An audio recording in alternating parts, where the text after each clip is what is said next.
They got the school, they got the after-school program, they got the incarceration thing with the teens that have had challenges with the law. And we've only scratched the surface. And so if you are out in the San Fernando Valley and you are looking for a ministry to plug into where it's where the rubber meets the road kind of thing in the real-world terms, check out cloudandfire.org. That's their ministry website. And by the way, tomorrow they have their big Thanksgiving and Fall Festival. This is where they invite families from the neighborhood right there around Cloud and Fire to come on over for a free Thanksgiving dinner.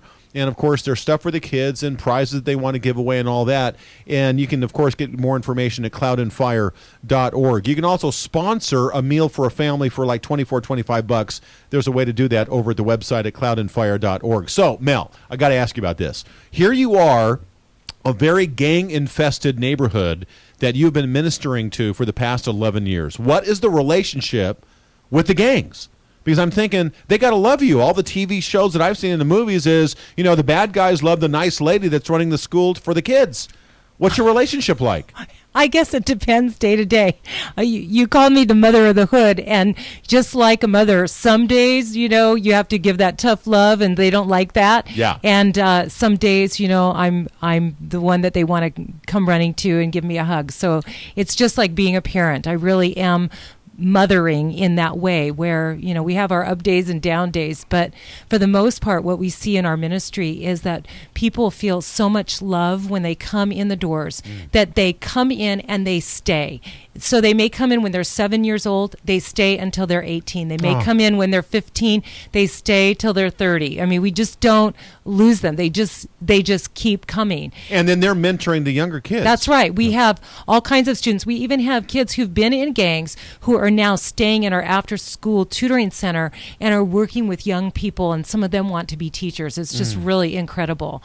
And we just love these young people. And what we have found, Frank, that is so amazing that I think a lot of people don't realize is that being in a gang is a cry for community. Yes. It's just a heartache. It's just brokenness. And if there's no one to fill it, then they'll go to the least common denominator. But God's people are the ones who have the answer for that cry.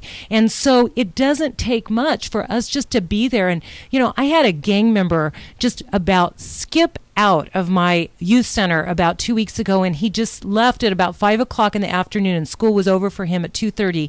And he just said, Can I just sleep here? I mean, they just love the atmosphere. Here? Yeah, they don't want to leave. And so many of them feel so much tension and drama, and there's so much hostility at home. Not all of them, but many of them have these terrible home lives, and they want to stay where there's health and where there's love and beauty all around them. All right, so I'm going to press you on this because I feel like I know you and you're Italian. Okay, here we go. The straight answer. Okay. So in the after-school special movies, right, the gang chief loves ministries like yours because you're keeping the young kids safe and you're making a real difference and you're loving on the kids. However, I know that you're also preventing future recruits, and that could offend some of the gang leaders. And so have you ever met with a gang chief? Have they come over and sort of laid parameters with you or anything like that, or not gone there? No, we haven't gone there. There is a different organization in our community that is really into the high shot callers and the gang. Okay. But what I have found, because I've worked with so many incarcerated youth, there is not a single gang member that really is in deep that wants his younger brother in the gang. Right. So in other words, the reason that they love us is because they don't want the kids in the community to be in the gangs. The little ones, who are getting in, who are not in that deep, they are the ones who are recruiting. But the ones who've been in, who've served time, who've seen people shot, they don't have really a way out, but they don't want their younger brothers to get in. They want better for their family. That's right. That's what we see all the time. When does your day start? Well, Okay, pride is laughing. Does it not ever end? Is that the joke? that's right. Yeah, there's not a start or an end. It's kind of an Just rolling life. Yeah, rolling life right there.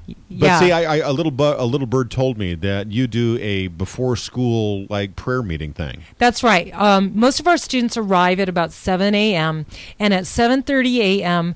before the Youth Build Day officially starts, we have devotions, and so we start with Bible story or reading. Right now we're talking about David, and there's a lot of things in 1 Samuel and 2 Samuel that are very much like gang warfare. Oh yeah. And so we're talking about the Bible, how it relates to our lives, and we don't usually read out of it because a lot of our kids don't read that well. So Right. we do it orally. Oh, great. And then at the end of that time, we always start the day with prayer requests. And what an amazing sight it is to see 20 different gangbangers raising their hand. Pray for my brother, he got shot. Pray for my cousin, he's locked up. Pray for my son. Wow. Pray for my girlfriend. The raw things that are happening. Last year, we had a young man who came into our program, and he had brought 2 young men with him, 2 of his friends, trying to recruit them into our program when school started last September. And his friends didn't come in the program. They decided not to. But Tino came into the program, and 6 weeks later, he was elected by his peers as a leader in our group. Wow. And 6 weeks later, his 2 friends were dead. Shot. Oh wow. They were dead. Wow. So those are the kind of stories that we see all the time. There's just crucial need every single day, and yet God is showing up. And I've heard you say on the air, and you were quoting Dallas Willard, but you talk about there's 2 different models that we can use in our faith. One is to cause someone to come to faith and make them believers and hope they become disciples. But what we're doing at Cloud and Fire is that other model where we're showing them how to become disciples of Right. Jesus. And then at the end, they become followers. I love it.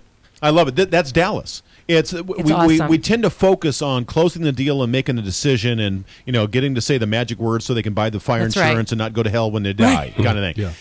And that is trying to make a believer in hopes that a disciple happens. And that's not what Jesus was doing.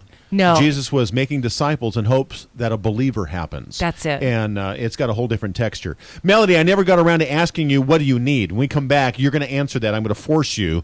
She is the founder and executive director of Cloud and Fire Ministries. They are in the San Fernando Valley, and they're making a real difference. They've been there for 11 years. It started with an after-school program. They still have that, and they've got all kinds of ministries going on. What is it? How many kids a week? 400 kids a week? 400 kids a year are touched by the ministry of Cloud and Fire. They've got a big event tomorrow. It is their big Thanksgiving dinner and fall festival, and if you want to help out with that, you can buy a meal for like $25 for a family, because the Hispanic families right around Cloud and Fire are invited to come over for free and have a warm, hot Thanksgiving dinner and stuff for the kids and all that. You can get more information at their website, cloudandfire.org.